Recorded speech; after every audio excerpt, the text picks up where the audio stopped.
Sud Radio, les clés d'une vie, Jacques Pessis. Les clés d'une vie, celle de mon invité.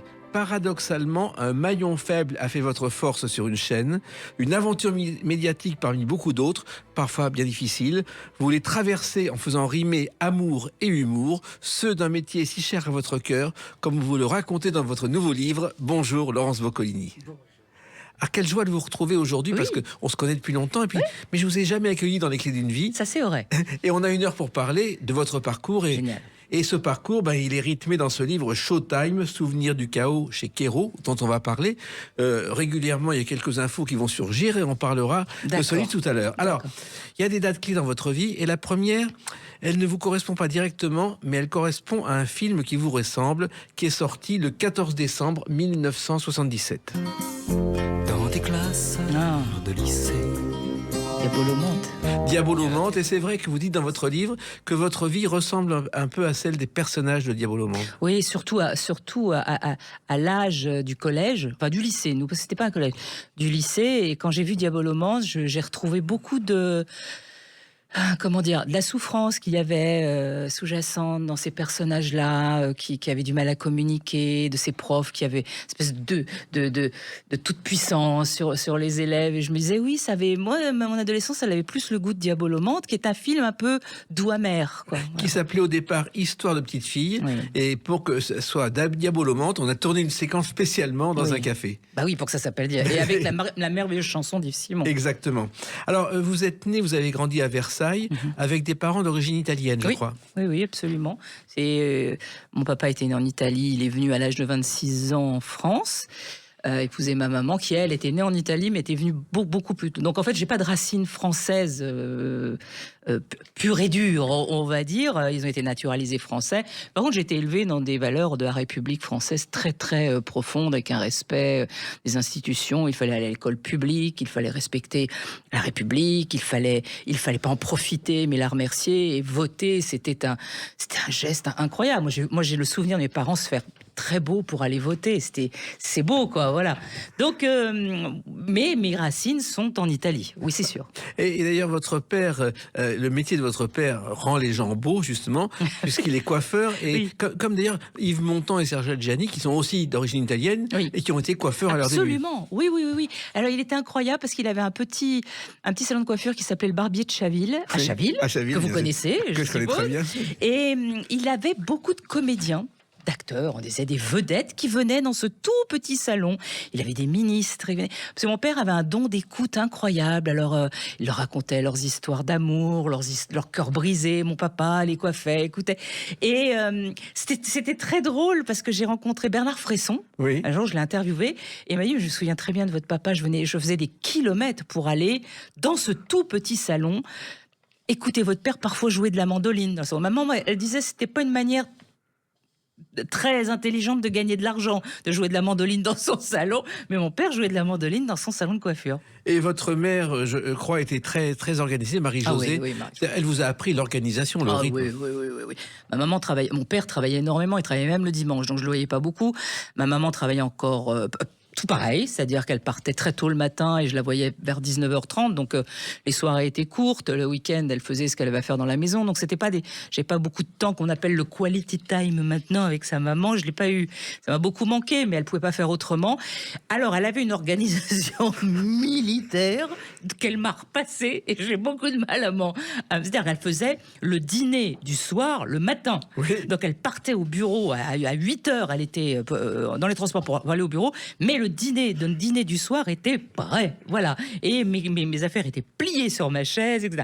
Et je suis un peu comme ça. Alors, il y a aussi, grâce à elle, vous avez découvert le Walkman, Laurence Boccolini. Ah ouais, c'est mon... Alors, ça, ils m'ont gâté pourri, mes parents, et ils faisaient beaucoup de choses pour moi, peu pour eux. Je n'ai jamais vu partir en vacances, ni au ski, ni nulle part. Mais pour moi, et quand le Walkman est sorti, c'était pas donné à l'époque. Maman était secrétaire, on n'a pas été coiffeur, et on roulait pas sur l'or. Et j'ai eu ce premier cadeau, ce Walkman, mais je me rappelle de ce Noël où j'ai eu ce Walkman, je crois que c'est un des jours que je voudrais revivre. J'ai eu cette chose qui est restée sur ma tête jusqu'à temps que le Walkman meure, mais que je l'ai gardé, même mort. Je sais pas, je ne m'en débarrassais jamais. Et le Walkman, en fait, c'est le cofondateur de Sony qui s'appelait Akio Morita qui l'a créé. Absolument. En fait, il voulait quelque chose pour aller jouer au golf en écoutant de la musique. Mais oui, alors, c'était assez gros quand même, c'était assez lourd, et c'était pas pratique parce qu'on pouvait pas le mettre dans la poche. Donc on le mettait dans son sac, on avait un gros fil qui sortait, et puis c'était des cassettes. Exactement. Alors il fallait retourner la cassette. Mais bon, c'était le bonheur, c'était un bonheur absolu, quoi. Et puis la télécouleur aussi, vous avez été une des premières à avoir la télécouleur. Voilà. Alors ça, je dois rendre à ma maman, je ne sais pas ce qu'elle avait, elle était à la pointe de la technologie. C'est-à-dire que il y a peu de gens qui avaient la télécouleur dans notre quartier. Et nous, on l'a eu à la minute où la télécouleur est sortie. Donc, on avait plein de voisins qui venaient voir les émissions en couleur. On disait, oh là là, c'est beau. Quand le magnétoscope est sorti, je crois qu'on a eu un des premiers magnétoscopes qui était énorme, une espèce de machine de guerre où il y avait plein de boutons. Je sais pas, maman, elle aimait bien qu'on soit à la pointe de la technologie. C'est drôle. Et le premier programme de la télécouleur, c'était un largage de parachutistes au-dessus de la mer et un show Marcel Amont. C'est les premiers programmes lorsqu'elle Pas mal, c'est pas mal. Moi, je me souviens de la myrrhe qui tout d'un coup est apparue. C'était une énorme rose. Une fleur, une énorme fleur. C'était magnifique. Alors, le problème, ça a été plutôt l'école parce que vous étiez, je crois, la reine des mots d'excuses, Laurence Boccolini. Alors, j'étais sage à l'école. On ne peut pas aller après la primaire. Je travaillais bien. J'avais pas beaucoup le choix. Ma mère me disait, t'as pas le choix, tu dois bien travailler. Donc je travaillais bien. Je faisais tout ce qu'il fallait. Et puis il y a eu une période qui a été compliquée à l'adolescence où j'ai eu beaucoup de mal à aller au lycée. C'est-à-dire, ça devait être en seconde ou quelque chose comme ça, où j'avais des crises de panique devant le lycée La Bruyère. Et j'arrivais pas à rentrer. Et donc, j'avais rien trouvé de mieux, parce que je faisais rien de très répréhensible. Hein. J'allais dans le château de Versailles, qui était à 300 mètres, et j'attendais dans les jardins du château de Versailles, surtout devant le bassin de la Tône, qui est magnifique, et avec mon Walkman, et je me disais, il va falloir y retourner, donc il fallait des mots d'excuses. Donc j'en ai fait beaucoup, et un jour, ma mère les a tous reçus, donc ça s'est très mal passé. Et ça, j'imagine. Oui. Enfin, c'était un lycée où il y avait quand même 1500 filles pour des garçons. C'est incroyable. C'est un lycée de filles. Donc après, ils ont intégré la jante masculine, qui était dans notre classe d'histoire de l'art, mais il devait être 2 pour à peu près 1500. Voilà. En fait, ce lycée de filles, il a existé de 1880 à 1960. Voilà. Parce que c'est le premier lycée dans la région de filles. Et après, bon, ça s'est modernisé. Oui. En fait, à Versailles, il y avait le lycée La Bruyère qui était top pour les filles et le lycée Hoche qui était top pour les garçons. Et nous ne mélangions pas. Voilà. Votre but à l'époque, c'était la radio, car vous écoutiez la radio, Laurence Boccolini. Ça n'a été, finalement, Jacques, ça n'a été que la radio. J'ai pas un souvenir une seule fois. On regardait pas non plus à la télé. D'abord, il y a pas beaucoup de programmes à la télé. Faut pas arriver non plus à mon époque. Mais on regardait la télévision en famille. Jamais je me suis dit, oh, mon Dieu, mais c'est mon rêve. Je veux être sur un plateau comme Michel Drucker, comme Guy Lux, comme Denis Fabre. Jamais. Moi, c'était la radio. La radio, je l'ai rencontrée quand je rentrais de l'école. Mon grand-père écoutait Fabrice sur RTL. Pour la valise RTL, bien sûr, hein, parce que en notant le chiffre sur un petit bout de papier, on attendait pour que ça sonne. Ça sonnait pas, ça n'a jamais sonné chez nous. Merci beaucoup RTL. Mais oui, j'ai rencontré que la radio, c'était ma vie. Et en plus, vous avez débuté autant des radios libres, c'est-à-dire qu'il y avait une première station, je crois, à Buc. Radio Télé Yveline. Et le propriétaire avait rajouté télé, au cas où un jour nous ferions de la télé. On était au-dessus des clapiers de lapin. Mais quand je dis clapiers de lapin, c'est pas du tout pour moi. Il y avait des lapins. On était dans une ferme. Il y avait, je sais pas, 10 personnes qui devaient nous écouter. Mais pour moi, c'était l'aboutissement. D'ailleurs, ma maman, c'est elle qui m'avait dit en rentrant du son bureau qui était à Buc, elle m'avait dit, Laurence, je crois. Elle s'était dit, de toute façon, on n'en fera rien d'autre que quelqu'un qui fait de la musique ou de la radio. Elle avait abandonné l'affaire. Elle m'a dit, je crois qu'il y a une radio pas loin du bureau. Ah bon, donc c'était pas mal pour elle parce que elle écoutait, c'était pas trop loin dans le rayon, elle savait où j'étais. Elle savait que j'étais à la radio. Voilà. Et l'une des autres concurrentes justement de Radio Buc, c'était la Radio Bocal créée par Daniel Guichard dans son jardin. Oui. Qui lui aussi a été un pionnier et qui a laissé beaucoup d'argent là-dedans. Oui, c'était... En fait, tout le monde pouvait monter sa radio, c'était pas très compliqué à l'époque, parce qu'après, il y a eu des dérogations, après, il fallait avoir des autorisations. Mais on mettait un émetteur sur le toit, que la personne qui avait le toit voulait bien. Et puis, celui qui passait, qui voulait faire de la radio, si vous étiez spécialiste du cyclisme, vous faisiez une émission sur le cyclisme. C'était très éclectique comme grille. Il n'y avait pas d'unité, il n'y avait pas de... Chacun pouvait faire de la radio. Mais ça, c'est une sensation qu'on peut plus expliquer aujourd'hui.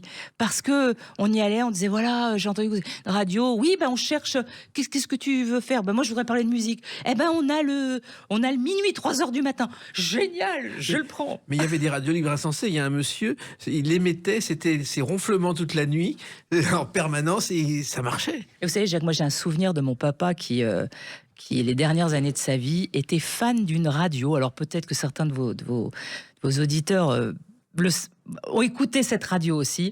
Ça s'appelait Radio Vesuvio. Oui. Et alors mon papa était en Normandie.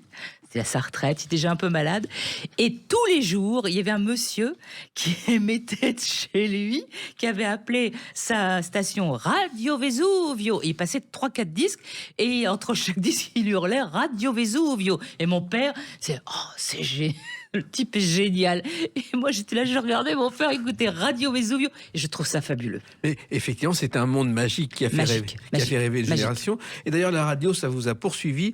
Et on va évoquer une autre date de votre vie, mais qui est liée aussi à votre passion de la radio, même si elle ne vous correspond pas exactement, le 8 mai 1972. À tout de suite sur Sud Radio avec Laurence Boccolini.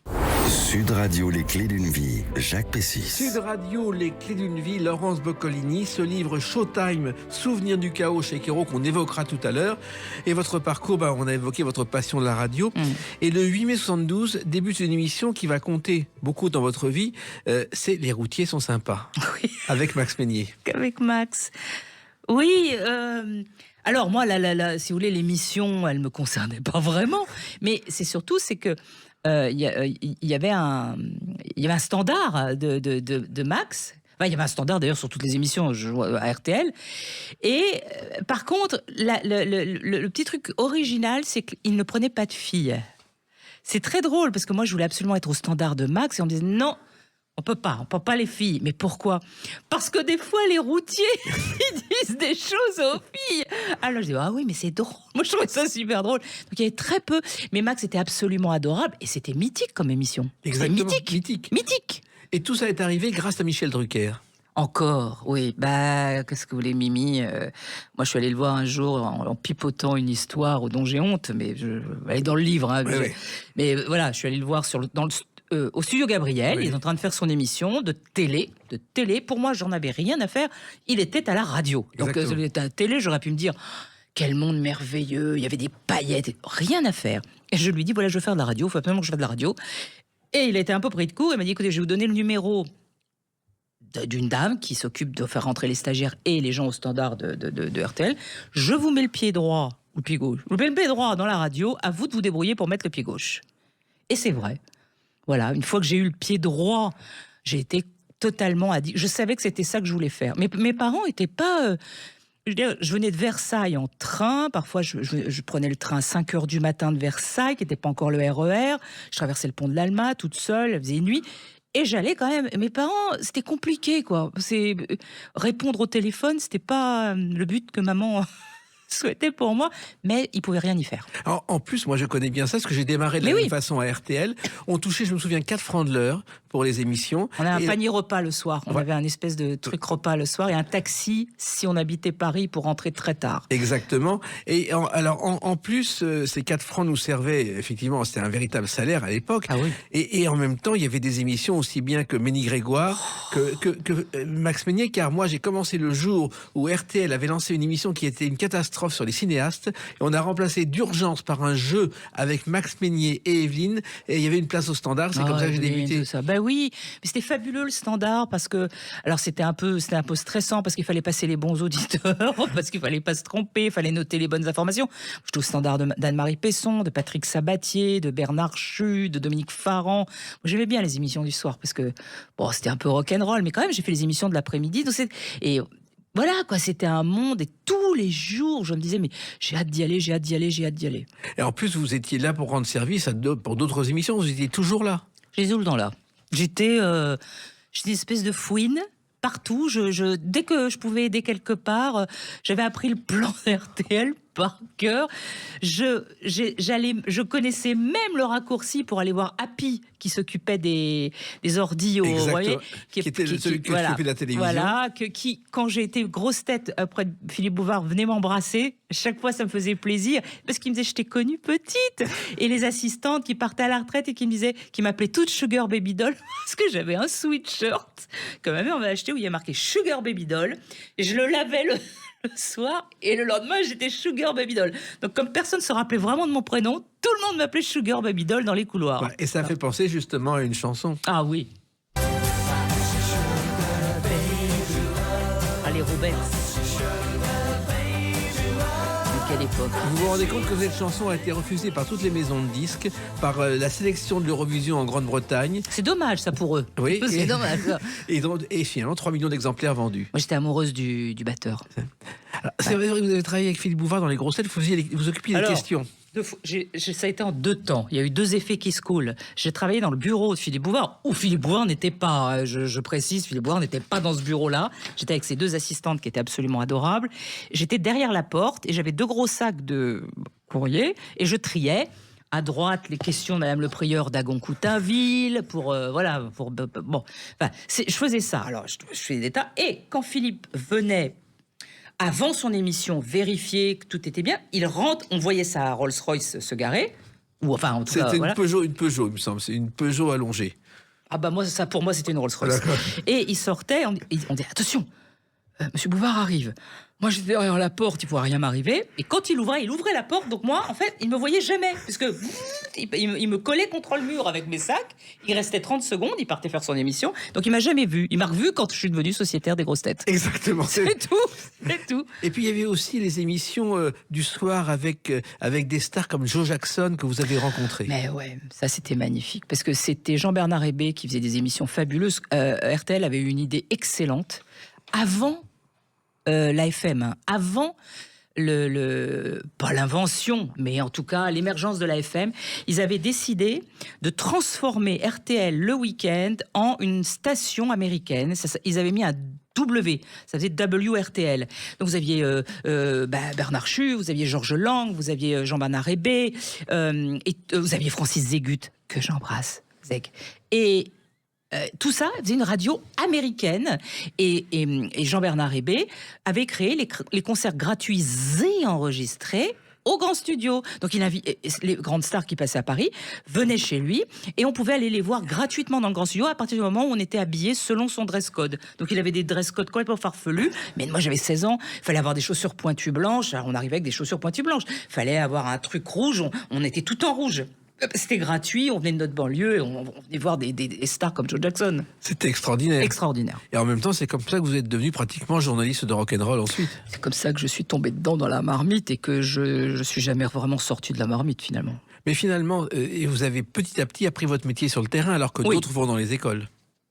Ah oui, ça j'ai pas fait d'école. Je l'ai appris avec Maurice Favière, beaucoup, très tôt le matin, qui m'avait dit je veux bien que tu viennes voir l'émission, et avec Baba, qui était à la technique, et qui m'a dit, moi ce qui m'intéressait c'était la technique, c'était étonnant, j'étais passionnée par la technique, par l'autre côté. Et je m'étais dit si je maîtrise la technique, la table de mixage, tout, le reste, ça sera facile. Parce que je savais pas trop si je savais en faire de la radio. Il m'avait dit, je veux bien, mais moi, c'est 4h du matin. Donc je me levais à je sais pas quelle heure, je prenais le train, j'arrivais à 4h et je m'endormais pas. Et il m'avait permis de venir voir ses émissions le week-end, je crois. C'était le week-end. Et j'ai appris comme ça beaucoup de choses. Les techniciens étaient très sympas, les réals, certains réals pas du tout, d'autres très sympas. Et ils me permettaient de regarder comment ils faisaient. Moi, je me disais, observe tout. Parce qu'il y a un moment, ça te servira. Voilà. Et Baba, justement, qui était réalisateur RTL, m'a dit un jour, quand j'ai débuté, tu devrais payer pour voir tout ça. Et c'est vrai qu'on était payé pour... alors qu'on... Mais bien sûr, c'était une école de...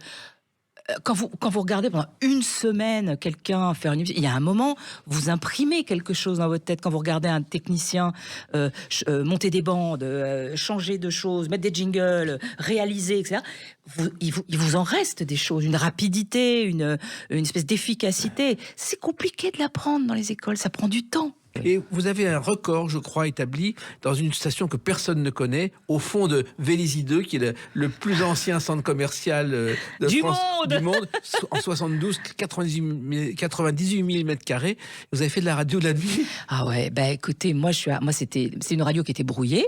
Coluche venait de partir de RFM parce qu'il était venu aider pour qu'on enlève le brouilleur. Et moi, j'écoutais la radio brouillée, c'est-à-dire c'était intenable. Et c'était pas très loin de chez moi, donc je m'étais dit, j'aime tellement cette radio, elle passe la musique que j'aime, il y a que des voix d'hommes. Donc j'avais envoyé une cassette. Et quand j'ai été prise, j'étais la seule fille, mais on m'a dit, alors, c'est minuit, 7h du matin. J'ai dit d'accord, j'ai formidable. J'étais toute seule, voilà. Mais j'ai appris à faire de la radio comme ça. Oui, puis il y avait des moments surréalistes quand l'homme de ménage rentrait. Ça, on n'a pas pu lui. Non, on n'a jamais pu lui expliquer. Il était absolument adorable. Il faisait tout le centre commercial, donc il y avait un sacré taf.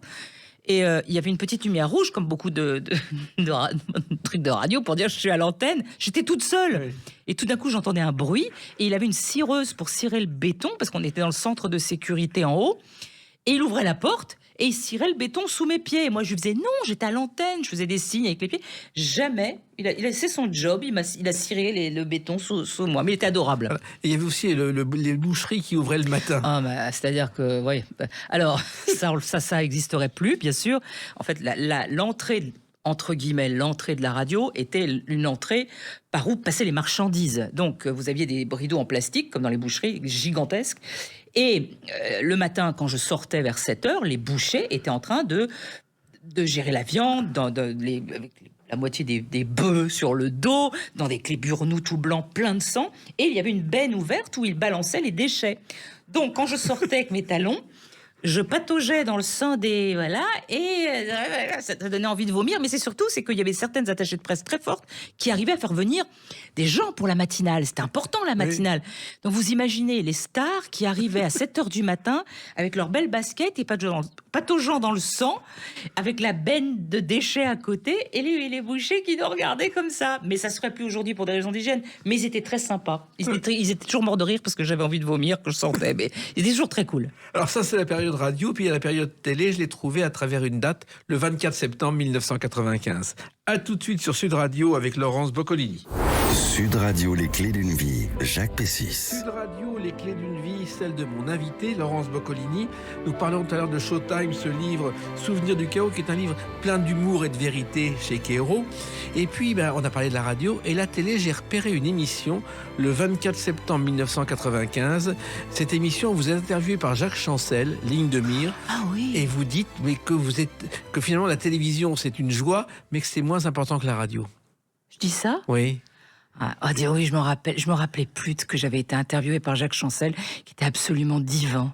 C'était un être délicieux en interview, c'était extraordinaire, comme vous, mais Jacques Chancel, ça m'émeut de repenser à ça. Oui, donc en fait, vous voyez, j'ai ma ligne de conduite, elle change pas. Non. Je disais oui, déjà à l'époque, alors que j'étais en access et je faisais de la télé. Oui, pour moi, c'était la radio qui comptait. Voilà, et il vous interviewe parce que justement, cette émission démarre reprise par vous.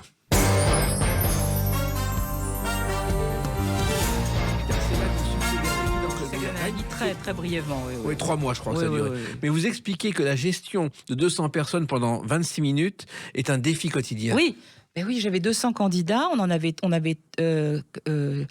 3 ou 4 émissions par jour, je crois. Donc vous imaginez, vous multipliez par 200 candidats. Je venais de la radio, moi j'étais pas encore rompue à tous les codes de la télé. Je savais pas qu'il fallait dire bonjour à machin, à machine et tout. Je savais pas le look, vos cheveux, les chaussures, une styliste. Oh là là là là, je me suis retrouvée avec j'étais perdue. Moi qui étais si bien dans mon truc, dans mon cocon de radio, je me retrouvais. Voilà, pas manipulé, mais un peu secoué par tout le monde, ça me stressait. Mais j'aimais bien les 200 candidats. Oui, il y avait un côté crise d'angoisse de temps en temps. Ah oui, quand même. Oui, c'était très angoissant. On me disait tout et son contraire.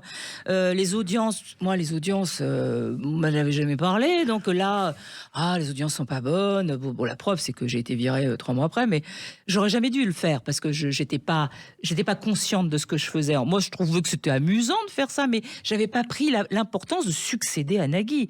c'était compliqué déjà. C'est pour ça que quand j'ai repris sa place dans Tout le monde veut prendre sa place, j'ai beaucoup hésité, j'ai pas eu vraiment beaucoup de choix, mais je voulais pas, parce que je me suis dit en 95, je me suis déjà plantée, je vais me replanter. Bon, je me suis pas plantée là, mais je me suis dit, tout le monde va m'attendre au tournant. Mais j'étais pas rompue à la télé en fait. Et la télé, votre première télé, je crois que c'est un reportage en 84 sur l'industrie du disque où vous êtes encore à RFM. Ah on oui, vous voit avec c'est vrai. un reportage sur le Midem et vous évoquez bon l'industrie du disque. Mince, vous voyez ça, je le savais pas. Ah oui, je disais oui, ça m'intéressait, c'était mon rayon. Donc oui, il y avait pas mal de journaux, surtout de France 3, qui venaient à l'époque nous interviewer parce qu'il n'y avait pas beaucoup de gens un peu dispo ou voilà open pour parler de l'industrie du disque. J'ai dû donner mon avis. Qui n'avait aucun intérêt, mais oui, c'est possible. C'est passé bien. dans le Trésor de Mourouzi quand même. Non, si. C'est vrai. Exactement. C'est fou, hein. Alors, si vous avez été choisie aussi parce que, bon, vous êtes animatrice, vous êtes une femme et vous avez de la répartie, ce qui n'était pas si courant. Ben oui, alors, c'est pas ce qu'on demandait aux femmes. Voilà, c'est pas ce qu'on. C'est en train de changer. Oui, ça fait 40 ans que c'est en train de changer. Mais oui, on leur demandait pas en radio, on demandait pas vraiment d'avoir de la répartie. Ça veut pas dire que les femmes n'en avaient pas. Non. On leur demandait, alors on était des meneuses de jeu, souvent dans les radios, les grosses radios, hein. Meneuses de jeu. Meneuses de jeu, d'ailleurs, le terme venait de Louis Merlin, qui avait créé Europe numéro 1, et qui avait remplacé les speakers par les meneuses de jeu. Meneuses de jeu. Donc, meneuses de jeu, vous étiez à côté de l'animateur ou de l'animateur, et vous donniez l'heure, les pubs, vous riez, vous soutenez un peu, vous étiez le sidekick, comme on dit en anglais, mais vous n'étiez pas animatrice, vraiment, voilà, c'était très rare. Mais il y avait des meneuses de jeu très, très, très connues. Voilà, Françoise Rivière, il y avait des gens qui avaient vraiment une carrière de meneuse de jeu. Maintenant, on leur demandait pas d'être devant la scène, et pour certaines, ça leur allait très bien. Moi, et vous êtes devant la scène, et surtout avec cet humour, cette répartie qui fait de vous une animatrice tout de suite reconnue. Je sais pas, peut-être tout de suite reconnue, je sais pas. C'est inné, en tout cas, cette forme d'humour. Je pense que vous voyez, pour une fois, je suis en accord avec ma vocation. Je me suis dit, il faut que je fasse de la radio, mais c'était compliqué parce que je voulais faire de la radio. Alors, comme en télé, j'ai jamais voulu faire de la télé parce que je m'identifiais à personne. J'aimais beaucoup certaines personnes à la télévision quand j'étais jeune, mais je me disais pas, ça me parle, quoi. Je veux être. Par contre, à la radio, par exemple, Gérard Klein. J'adorais la façon de présenter de Gérard Klein parce qu'il disait, alors mon petit gars, il tutoyait les gens. Je disais, c'est géant. Fabrice, c'était fabuleux. Je me disais, mais comment on peut être Fabrice, avoir une répartie comme ça, dire qui c'est et avoir 1000 personnes qui hurlent, c'est l'empereur. Enfin, c'était incroyable. En fait, il se prenait pour Napoléon, pour l'empereur. Voilà. Il arrive en costume napoléonien. Il avait créé à RTL un syndicat bonapartiste autonome. Mais oui, mais c'était fabuleux. Et quand il était avec Mémène, qui était Figarel, c'était fabuleux. Il disait alors aujourd'hui la question Mémène est dans. Et vous avez vu le public qui disait dans le chalet parce qu'il mettait en scène des espèces de trucs. Je me disais mais c'est dingue, comment on peut faire vibrer un public de radio, et surtout c'était pas filmé, on ne voyait rien, donc on imaginait tout. Alors que la télé s'est filmée et surtout le rythme était fou. Quelquefois 6 émissions par jour, et un jour, Laurence Boccolini, vous avez fini totalement à faune. Oui, ça, je le regrette parce que c'est votre instrument de travail, la voix, quand vous l'utilisez tous les jours. Et on m'a demandé de continuer jusqu'à ce qu'à 18h, il n'y ait absolument aucun son. Et le lendemain matin, quand je me suis réveillée, mais c'était même pas à faune, j'avais à faune, voilà. Et j'ai réussi à écrire à un ORL je pouvais plus parler, qui m'a demandé de venir, et je me suis pris une tourlousine, comme on dit dans Papy fait de la résistance. Il m'a hurlé dessus. Il m'a dit, comment vous pouvez vous faire ça? Je vais vous montrer l'état de vos cordes vocales. J'avais des bleus. Il m'a dit, vous êtes dans l'état de quelqu'un qui a hurlé au secours dans un coffre de voiture pendant une journée. Pourquoi vous faites ça? Ça a été la grande question, pourquoi j'avais obéi, pourquoi j'avais pas dit je vais me faire du mal, et j'ai mis plus de 8 jours à récupérer un filet de voix, et ma voix n'est vraiment jamais revenue. Et d'ailleurs, vous dites dans votre livre que vous avez toujours pensé aux autres plutôt qu'à vous.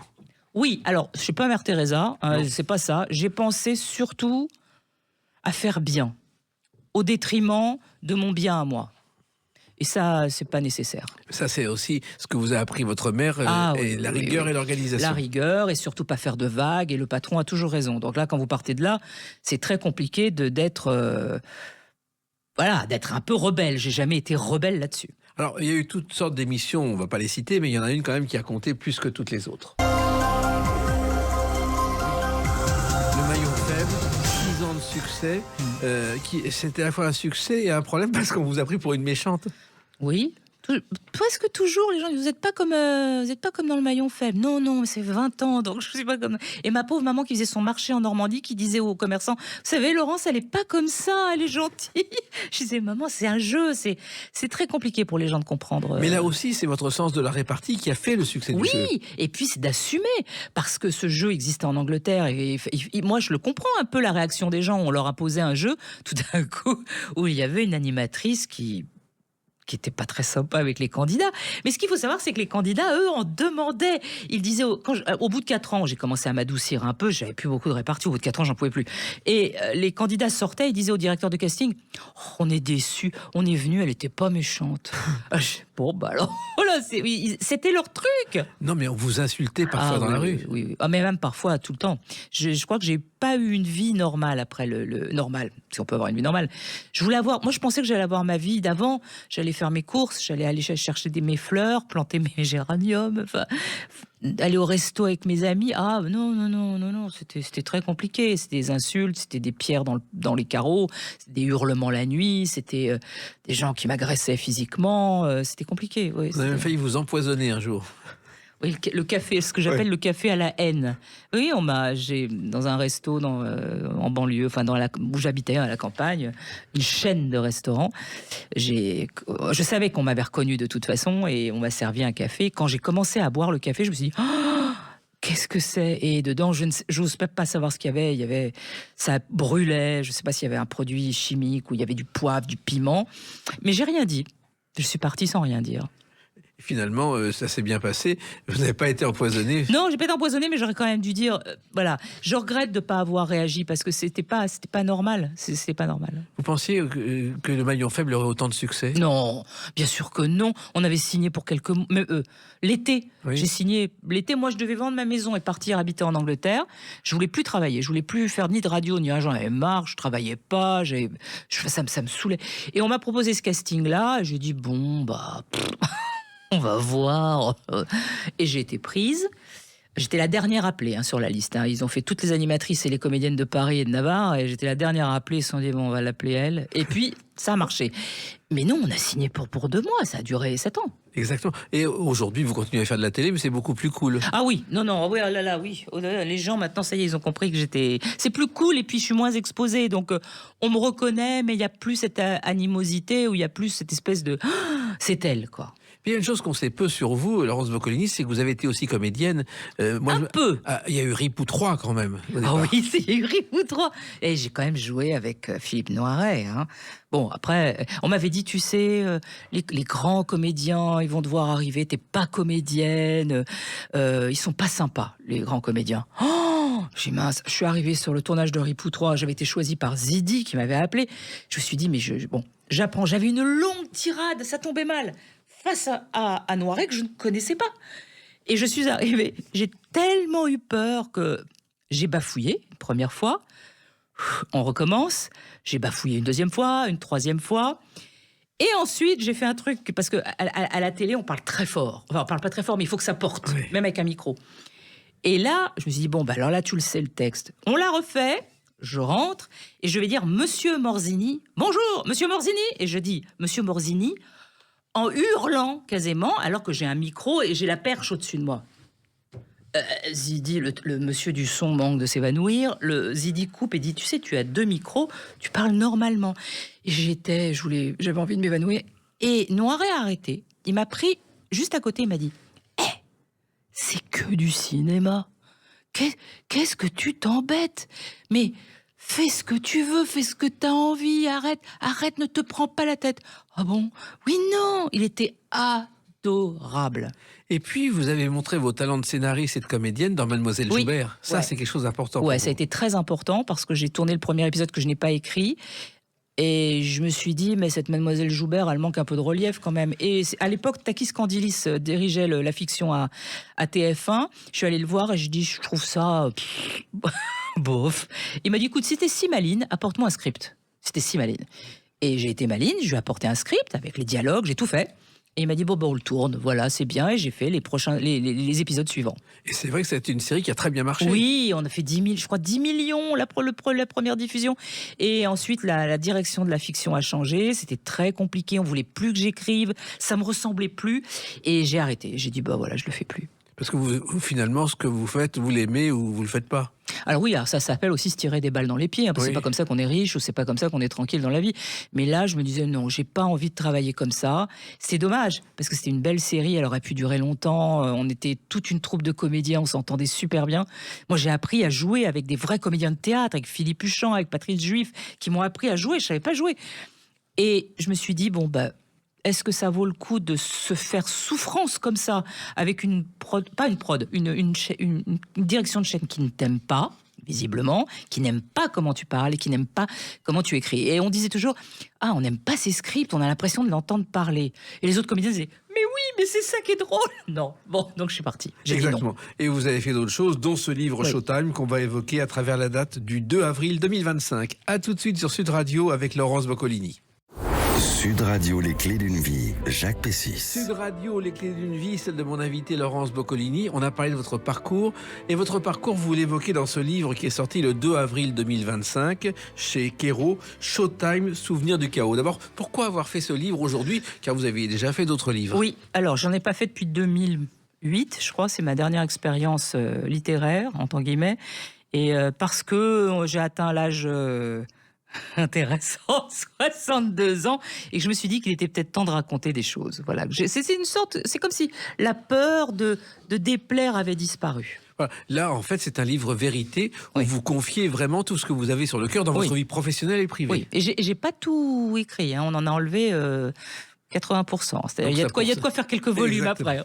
Pourquoi ce titre Showtime? Alors Showtime, c'est un peu le mot qu'on se dit quand on va pas bien, mais qu'on doit aller faire une émission, comme les comédiens qui ont 42 fièvres et qui doivent rentrer sur le plateau, ou sur le théâtre, la scène de théâtre. C'est quelque chose qu'on se dit. On se dit Showtime, c'est-à-dire que là, il faut y aller, il faut le faire, que quoi qu'il se passe dans votre vie privée, pour votre santé, pour votre morale ou quoi que ce soit, c'est Showtime, vous ne pouvez rien laisser interférer.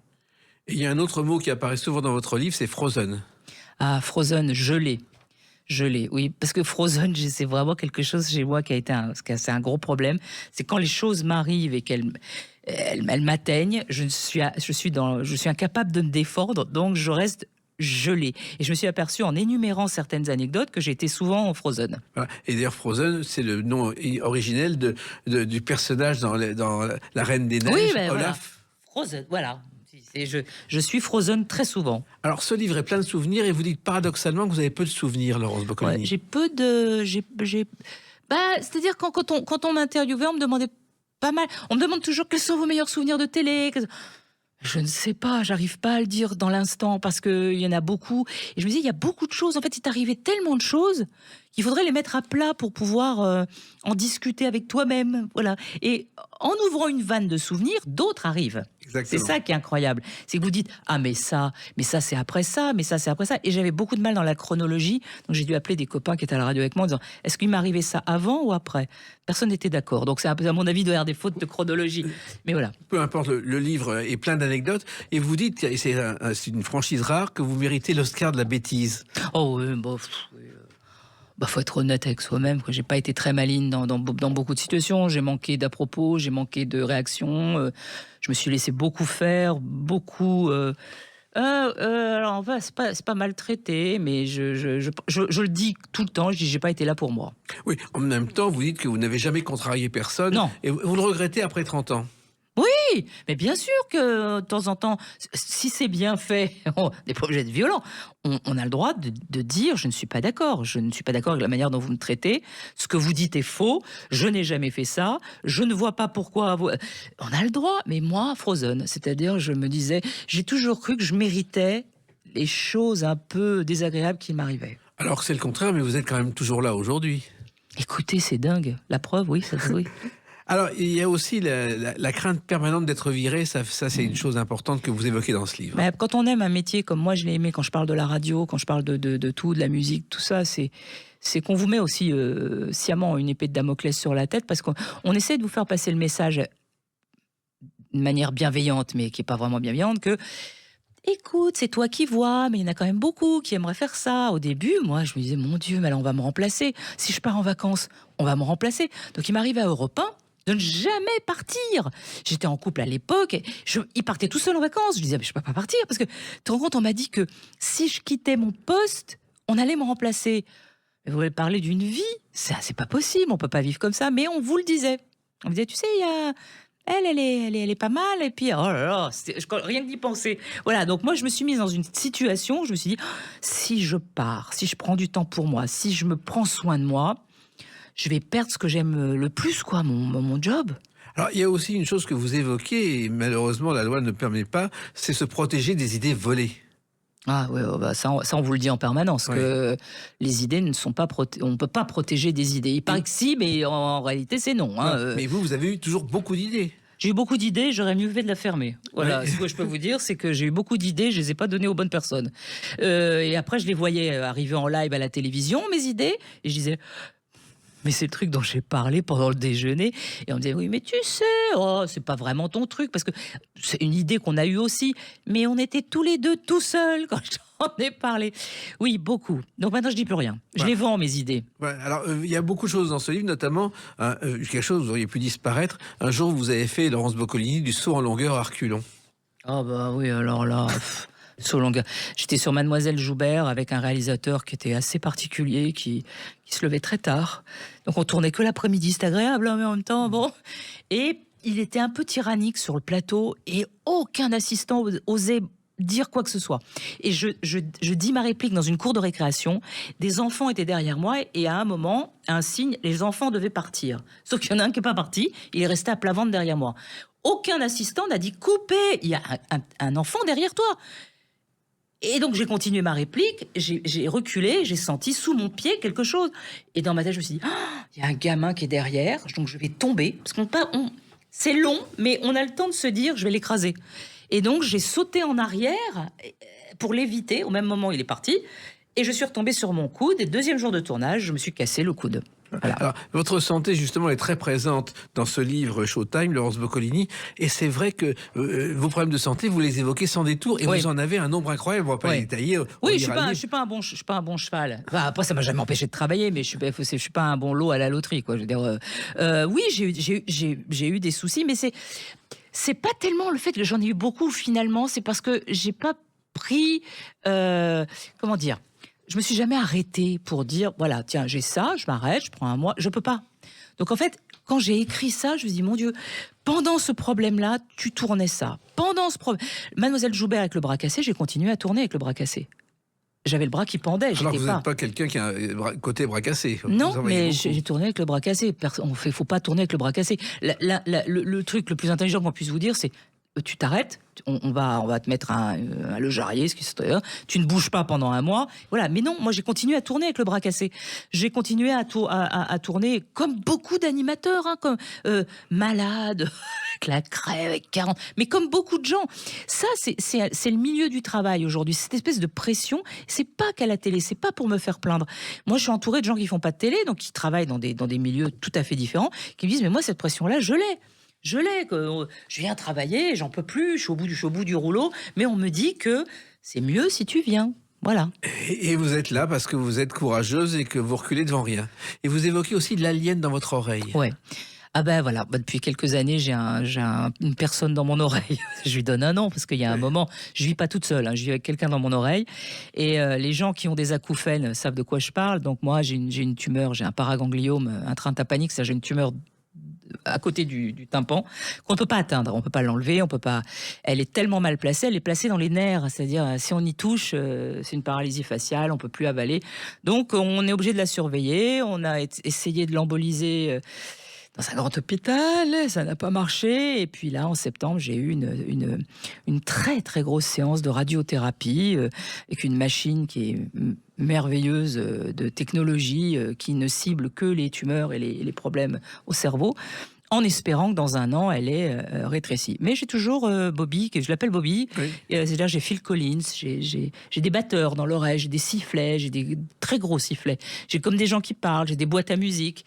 Et ma peur, ça a été de perdre l'ouïe Alors, je l'ai un peu perdu, malheureusement, pour la musique, quoi, parce que pour faire de la radio, on a des casques, on entend très bien. Pour faire de la télé, vous savez, les gens parlent très fort, on s'en sort très bien.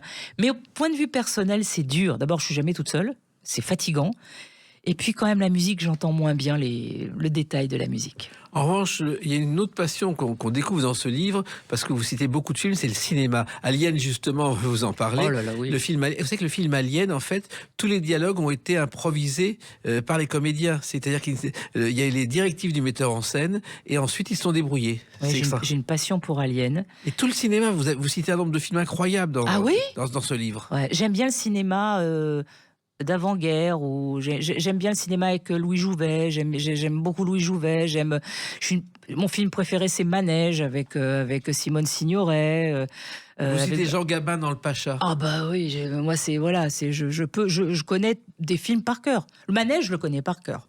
Et Le Pacha? Je le connais un peu par cœur. En fait, c'est là où Jean Gabin lance à Robert Dallemant: le jour où on mettra les cons en orbite, oui. T'arrêteras pas de tourner. C'est né dans ce film. Voilà, Audiard, bon, qu'est-ce que vous voulez, il n'y a pas mieux, hein, quand même. J'aime bien ce cinéma-là. Je ne sais pas pourquoi ce qui me touche. Jouvet, pourquoi quand Jouvet joue, ça me bouleverse, je ne sais pas. Quai des Orfèvres, je le connais par cœur. Par cœur. Même les parties chantées de Suzy Delair. Et puis il y a la littérature. On découvre que vous aimez la littérature. Notamment, vous citez un livre qui est un roman unique, mais universellement connu, qui est L'Attrape-cœur. Oui, peu connu. L'auteur est peu connu. Monsieur Sanders, il a fait un livre et on connaît rien de lui. Il a fait 2-3 nouvelles après, qui sont passées totalement inaperçues, qui sont pas mauvaises. Mais enfin, il a fait un livre qui est devenu une espèce de... qui a été idolâtré par une génération. Il y a eu des thèses qui ont été faites sur ce livre. Il y a des universités aux États-Unis qui s'en sont emparées. Alors, il y a des thèses sur quoi. Et moi, quand je l'ai trouvé, j'avais 12 ans et il m'a jamais quitté, à tel point que j'en avais un dans toutes les pièces. C'est un roman de l'adolescence, finalement. Ouais, c'est un roman qui m'a parlé tout de suite et je me suis reconnue tout de suite. C'est comme s'il me parlait de moi. Et j'avais besoin qu'il soit toujours là. J'en ai un dans ma chambre. J'ai un exemplaire dans mon bureau. J'ai un exemplaire. J'en prenais un tout le temps pour lire L'Attrape-cœur. Et c'est même L'Attrape-cœur qui vous a servi au bac pour l'oral d'anglais. Ouais, j'ai voulu faire mon intéressante parce que j'adorais l'anglais. J'étais très bonne anglais, mais je travaillais comme une folle. Là-dessus, j'avais pas de facilité. Je travaillais comme une dingue. Et la prof m'avait dit, vous savez, Laurence, vraiment, au bac, donnez tout parce que vous risquez d'avoir une très bonne note. J'avais pas de bonne note ailleurs. Si, j'avais des bonnes notes, mais je me disais, je vais tout mettre sur l'anglais. Comme ça va rattraper le 6 en géo ou un truc comme ça. Et je lui dis, je voudrais présenter l'Attrape-cœur. Et elle m'a dit, un sujet libre, c'est pas une bonne idée. Il faut être bon, quoi, dans le sujet libre. Non. Évidemment, une fois que j'allais rentrer vers l'examinateur, je me suis dit, c'est une très mauvaise idée. Pourquoi je vais aller présenter l'Attrape-cœur? Et j'ai quand même présenté l'Attrape-cœur. Je crois que j'ai eu 18 au bac en anglais. Et elle était un peu scotchée, la prof, enfin pas la prof, l'examinatrice, parce que j'en parlais comme si, voilà, j'avais toujours vécu avec ce livre, mais après j'étais pas d'accord sur son analyse de ce livre et j'ai failli lui dire je suis pas d'accord. Mais je me suis arrêtée à temps pour me dire, elle va me coller une mauvaise note. J'ai dit oui, bien sûr, c'est une très bonne analyse, Miss, voilà. Mais oui. Et dans ce livre plein d'anecdotes, Laurence Boccolini, vous dites que vous n'êtes pas douée pour le bonheur. Non, mais ça, il faut être honnête avec soi quand on fait un peu un bilan de sa vie. Hein, on est en droit de le faire, de se dire que comme on l'a rarement vu autour de soi, moi, j'ai jamais vraiment su le reconnaître. Aujourd'hui, j'ai ma fille, les moments de bonheur, je sais ce que c'est. Mais toute ma vie, j'ai été entourée de la petite enfance de gens qui avaient eu bien du malheur. On dit, vous savez, ils ont eu bien de la peine. Et la légèreté, l'insouciance, tout ça, c'était compliqué. J'ai pas eu. Donc, je suis souvent allée vers des gens qui avaient une part d'ombre en me disant, c'est ça, ça va être ça le bonheur. Et finalement, non. Évidemment que non. Et votre bonheur, Laurence Boccolini, c'est le métier que vous aimez plus que tout. Oui. C'est le public. C'est le public. Oui. Alors moi, je me suis toujours moquée de Mireille Mathieu, je le regrette. Parce que Mireille Mathieu, quand on l'imitait, on disait toujours « Je remercie mon public. Sans le public, je ne serais rien. » Et moi, je disais « Elle m'énerve à dire ça tout le temps. » Mais non, elle a tout à fait raison. Moi, je remercie le public. Le public, c'est ceux qui vous font des câlins en permanence, espèce de câlins virtuels. Quand vous rentrez sur le plateau et qui sont là, ils sont heureux, qu'on les rencontre après, vous dites, vous savez, moi, je suis malade, ou ça me fait du bien de vous voir, ou ma mère vous regardait, ou vous avez bercé mon enfance. Qu'est-ce que vous voulez de mieux? Vous avez rendu des gens heureux. Qui peut dire ça? En tout cas, ce livre rend heureux et j'espère que vous allez continuer à faire de la télé, de la radio et à écrire des livres. Merci. À d'écrire des livres, j'espère. J'espère. Bah vous, qu'est-ce que vous me conseillez? Vous me conseillez quoi? D'écrire sur quoi? La suite. Parce qu'il y a plein de choses qu'on n'avait pas racontées. Et déjà, on va découvrir Showtime, Souvenir du chaos chez Kero, qui est un livre plein d'anecdotes et fait avec votre humour, car même les situations dramatiques, il y a toujours un côté humoristique. Il faut. Vous pouvez pas vous en empêcher. Non, il faut, c'est obligé. On est obligé de rire du drame. On est obligé. Eh bien, ne changez rien. Continuez ainsi. Merci, Jacques. Merci, Laurence Boccolini. Les clés d'une vie, c'est terminé pour aujourd'hui. On se retrouve bientôt. Restez fidèles à l'écoute de Sud Radio.